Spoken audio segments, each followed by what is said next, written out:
નમસ્કાર દર્શક મિત્રો, રિયલ સમાચારમાં આપનું હાર્દિક સ્વાગત છે। સમાચારોની શરૂઆત કરતા પહેલા એક નજર કરીએ આજના મુખ્ય સમાચારો પર। સ્કૂલ ટ્યુશનમાં ક્લાસીસમાં ફાયર વિભાગનું ચેકિંગ, લખણની ઘટના બાદ ફાયર બ્રિગેડ એક્શન મોડમાં। સુરતમાં સ્માર્ટ મીટર મુદ્દે ફરી વિવાદ, અડાજણ શિવશક્તિ એપાર્ટમેન્ટમાં ડીજીવીસીએલ સામે ઉગ્ર વિરોધ। કાપોદ્રાની મહાત્મા ઇન્ડસ્ટ્રીઝમાં પ્રચંડ વીજ બ્લાસ્ટ, કરંટ લાગતા 2 શ્રમિકોની હાલત અત્યંત નાજુક। પાલનપુર ગામની મથુરાનગરી સોસાયટીના બંગલામાં ધમધમતી પ્રી સ્કૂલ સામે રહીશોનો ઉગ્ર વિરોધ। સુમલડેરીની ચૂંટણીમાં ભાજપ સામે ભાજપનો બળવો, માનસી પટેલનું પત્તું કપાતા રાજુ પાઠક અને નરેશ પટેલે ફોર્મ ભરતા ગરમાયું રાજકારણ। મોહરમ પર્વની શાંતિપૂર્ણ ઉજવણી માટે શાંતિ સમિતિની બેઠક યોજાઈ। સમાચાર વિગતવાર જોઈએ। સુરત શહેરમાં ફરી એકવાર શૈક્ષણિક સંસ્થાઓમાં વિદ્યાર્થીઓની સુરક્ષાને લઈને ફાયર વિભાગ એલર્ટ બન્યું છે। 22 જૂન સોમવારના રોજ લખનઉમાં અને સુરતમાં તક્ષશિલા જેવી સર્જાયેલી ભયાનક આગની દુર્ઘટનામાં 15 વિદ્યાર્થીઓના મોત અને ગત મંગળવારે 23 જૂને સુરતની સદભાવના સ્કૂલમાં એસી બ્લાસ્ટની ઘટના બાદ તંત્ર સફળ જાગ્યું છે। ફાયર બ્રિગેડ દ્વારા આજથી શહેરની અલગ અલગ સ્કૂલમાં ટ્યુશન ક્લાસીસમાં ફાયર સેફટીના સાધનો અંગે સઘન ચેકિંગ હાથ ધરવામાં આવ્યું છે। ફાયર વિભાગની ટીમો દ્વારા શાળાઓમાં દરેક ફ્લોર પર આવેલા અલગ અલગ ક્લાસરૂમમાં જઈને બારીકાઈથી તપાસ કરવામાં આવી રહી છે। શાળાઓમાં લગાવવામાં આવેલ ફાયર સેફટીના સાધનો માત્ર શોભાના ગાંઠિયા સમાન છે કે ખરેખર વર્કિંગ કન્ડિશનમાં છે તેની ચકાસણી કરાઈ રહી છે। આ ઉપરાંત જો કોઈ અણધારી આગની દુર્ઘટના બને તો તાત્કાલિક અસરથી આ સાધનોનો ઉપયોગ કેવી રીતે કરવો તેની પૂરી માહિતી શાળાના સ્ટાફ પાસે છે। તે અંગેની સ્ટાફની સામે પૂછપરછ કરવામાં આવી છે। શાળાના પ્રશાસન દ્વારા સમયસર ફાયરની એનઓસી લેવામાં આવી છે કે નહીં તેની પણ કાગળો ઉપર તપાસ કરાઈ રહી છે।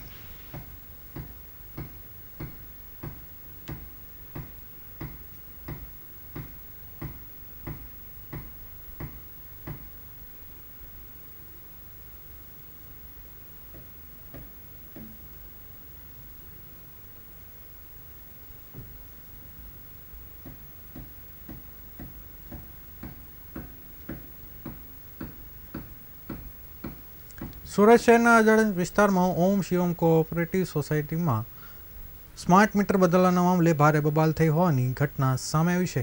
આક્ષેપ છે કે સોસાયટીના રહીશો અને પ્રમુખ દ્વારા સ્માર્ટ મીટર ન લગાવવાનો સ્પષ્ટ નિર્ણય લેવાયો હોવા છતાં ડીજીવીસીએલ અને તેના કોન્ટ્રાક્ટના કર્મચારીઓ જબરજસ્તી મીટર બદલાવવામાં પહોંચ્યા હતા।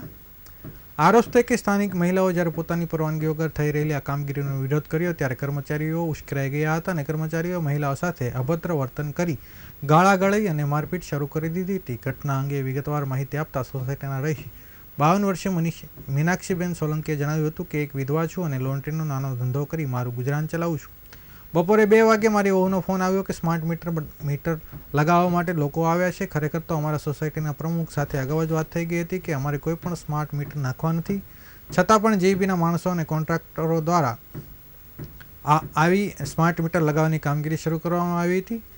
મારી તેમજ મારા ઉપરના માળે રહેતા પાડોશીનું ઘરનું મીટર જબરદસ્તી બદલી નાખ્યું હતું। મીનાક્ષીબેને વધુમાં આક્ષેપ કર્યો હતો કે જ્યારે પણ ડીજીવીસીએલના સાહેબો સવાલ કર્યા કે મારી પરમિશન વગર તમે સ્માર્ટ મીટર કઈ રીતે નાખ્યું, મને મારું જૂનું મીટર પાછું લગાવી આપો, ત્યારે ત્યાં હાજર અધિકારી અને કર્મચારીઓએ ભારે દાદાગીરી બતાવી હતી। તેમણે સ્પષ્ટ કહી દીધું હતું કે કોઈ પણ સંજોગોમાં મીટર હવે ચેન્જ થશે નહીં। આટલું જ નહીં, સોસાયટીની અન્ય મહિલાઓ જ્યારે એકઠી થઈ ત્યારે કોન્ટ્રાક્ટના માણસોએ તમામ મર્યાદાઓ ઓળંગી લીધી હતી અને લેડીઝો સાથે ગમે તેમ અભદ્ર વર્તન કરી ધક્કામુક્કી કરવામાં આવી હતી, ગાળો આપી હતી ને સ્થાનિકો જણાવ્યા અનુસાર મામલો એટલો બિચક્યો હતો કે કર્મચારીઓએ મહિલા પર હાથ ઉપાડ્યો હતો અને હોબાળા દરમિયાન એક મહિલાને જોરદાર ઝાપટ મારી દેવામાં આવી હતી, જેના કારણે ધક્કામુક્કી અને એક બહેનને હાથમાં ગંભીર ઈજા પહોંચતા ફ્રેક્ચર થયું છે। આટલી ગંભીર ઘટના બની હોવા છતાં મહિલાઓએ પીડાથી કણસરતી હોવા છતાં જીઈબીના નિર્દય કર્મચારીઓ શરમ રાખવાને બદલે સ્થાનિકો પર હસી રહ્યા હતા અને સતત અપશબ્દો બોલી રહ્યા હતા। કર્મચારીઓની નિર્લજ્જતા જોઈને સોસાયટીના લોકો ભારે રોષ ફાટી નીકળ્યો હતો।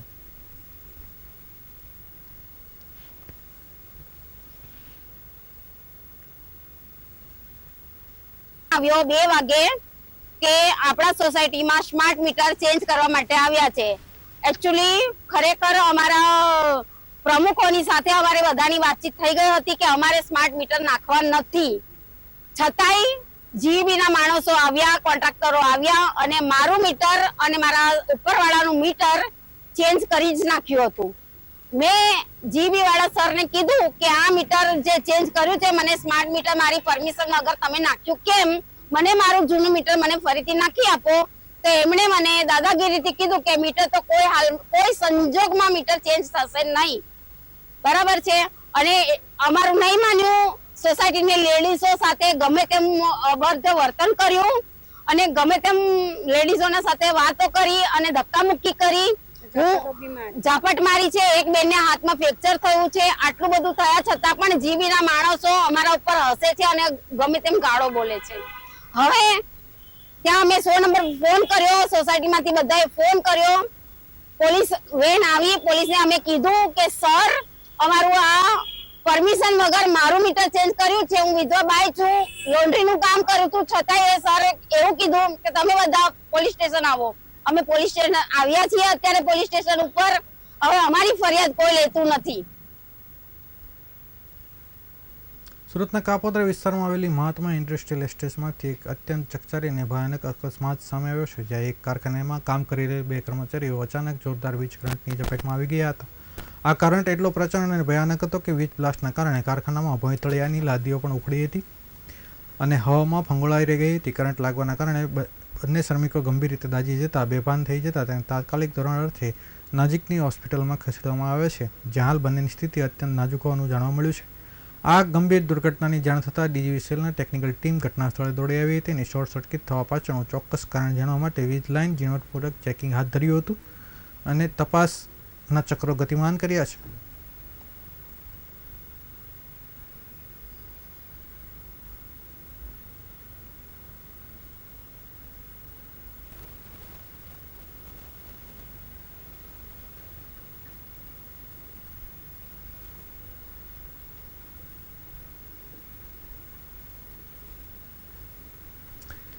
શહેરના પાલનપુર ગામ વિસ્તારમાં આવેલી મથુરા નગરી સોસાયટીમાં એક રહેણાંક બંગલામાં કોમર્શિયલ પ્રીસ્કૂલ શરૂ કરી દેવાતા સ્થાનિક રહીશોમાં ભારે આક્રોશ જોવા મળી રહ્યો છે.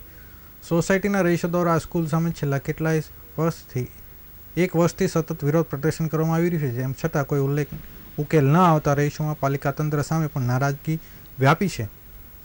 સ્થાનિક લોકોના જણાવ્યા અનુસાર રહેણાંક વિસ્તારમાં વ્યાપારી ધોરણે પ્લે સ્કૂલ એટલે કે પ્રી સ્કૂલ શરૂ કરવાના કારણે સોસાયટીમાં વાહનોનું ભારણ, ઘોંઘાટ અને ટ્રાફિકની સમસ્યા માથાનો દુખાવો બની ગઈ છે. આ બાબતે સોસાયટીના રહીશો દ્વારા આજથી 1 વર્ષ પહેલાં પણ ઉગ્ર વિરોધ નોંધાવવામાં આવ્યો હતો. રહીશે આ ગેરકાયદેસર કોમર્શિયલ પ્રવૃત્તિ બંધ કરવા માટે સુરત મહાનગરપાલિકામાં લેખિત અરજી આપીને રજૂઆત કરી હતી. આટલું જ નહીં, તંત્ર દ્વારા કોઈ નક્કર પગલાં ન લેવાતા આખરે કંટાળેલા રહીશો મામલે કોર્પોરેશનની વેબસાઇટ પર ઓનલાઈન ફરિયાદ પણ દાખલ કરી છે.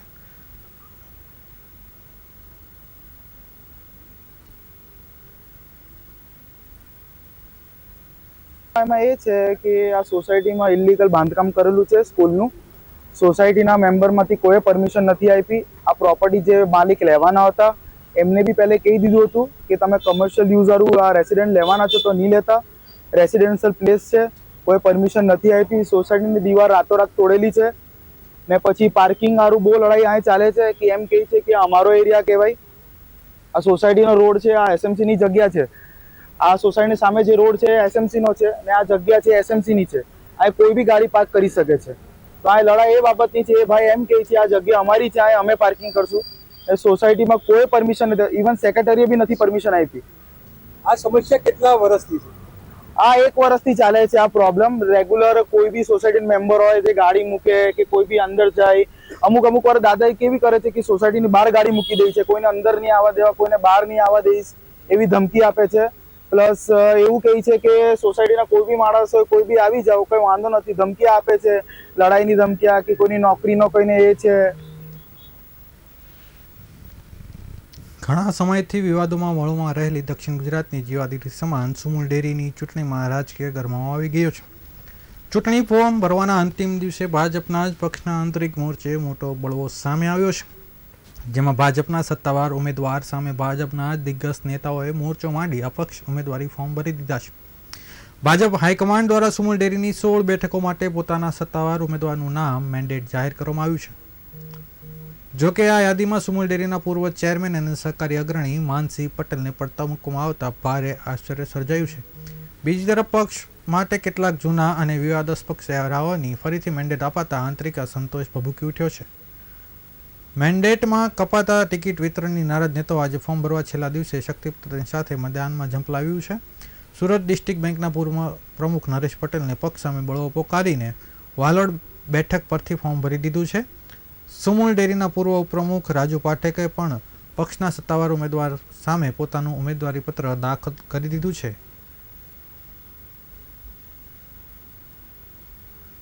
આ બંને હાઈ પ્રોફાઇલ બેઠકો પર હવે ભાજપ સામે જ ભાજપના નેતાઓ આમને સામે આવી જતા ચૂંટણીમાં ભારે રસાકસી વધવાની સંભાવના છે.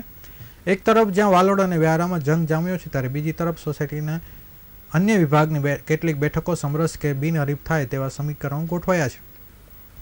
સૂત્રોના જણાવ્યા અનુસાર 84, પલસાણા, માંગરોળ, બારડોલી અને કામરેજ બેઠક પર બિનહરીફ થવાના સંકેત મળી રહ્યા છે. ડિરેક્ટરોની ઉમેદવારી નોંધવાની પ્રક્રિયા પૂર્ણ થતાની સાથે જ હવે સુમૂલ ડેરીના આગામી પ્રમુખ અને ઉપપ્રમુખ કોણ બનશે તે માટે પડદા પાછળની લડત અને લોબિંગ અત્યારથી જ શરૂ થઈ ગયું છે. સહકારી ક્ષેત્રના આ મોટા બળવાને ડામવા માટે હવે ભાજપ સંગઠન કેવા પગલાં ભરે તેની પર સૌની નજર મંડાયેલી છે.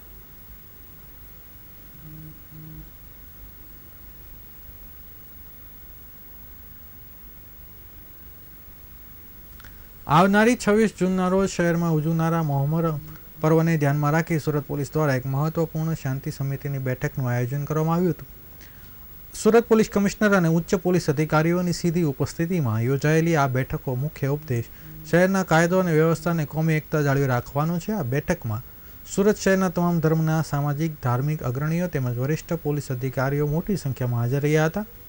બેઠક દરમિયાન આગામી મોહરમનો પૂર્વ સુખ, શાંતિ, સદભાવના અને પરસ્પર ભાઈચારા સાથે ઉજવાય તે બાબતે પણ વિશેષ ભાર મૂકવામાં આવ્યો હતો. તહેવાર દરમિયાન શહેરમાં કોઈ અનિચ્છનીય ઘટના ન ઘટે અને ટ્રાફિક તેમજ કાયદો વ્યવસ્થાની સ્થિતિ સુદૃઢ રહે તે માટે તમામ પક્ષો વચ્ચે પરસ્પર સંકલન અને સહયોગ અંગે વિસ્તૃત ચર્ચા કરવામાં આવી હતી. બેઠકમાં હાજર રહેલા સ્થાનિક અગ્રણીઓએ પોલીસ તંત્રની કામગીરીને બિરદાવી હતી અને તહેવારની શાંતિપૂર્ણ ઉજવણી માટે પોલીસ પ્રશાસનને તમામ સ્તરે પૂરતો સહકાર આપવાની ખાતરી આપી હતી. પોલીસ કમિશનરે પણ સુરતની જનતાને શાંતિ અને ભાઈચારો સાથે તહેવાર ઉજવવા અપીલ કરી છે અને સોશિયલ મીડિયા પર અફવાઓથી દૂર રહેવા જણાવ્યું છે.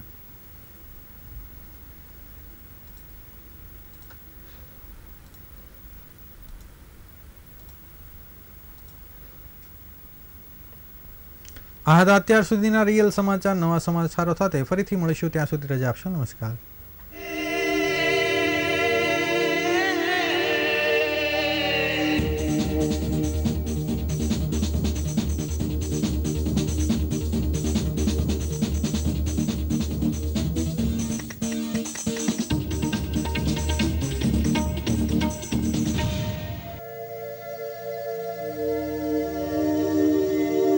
Real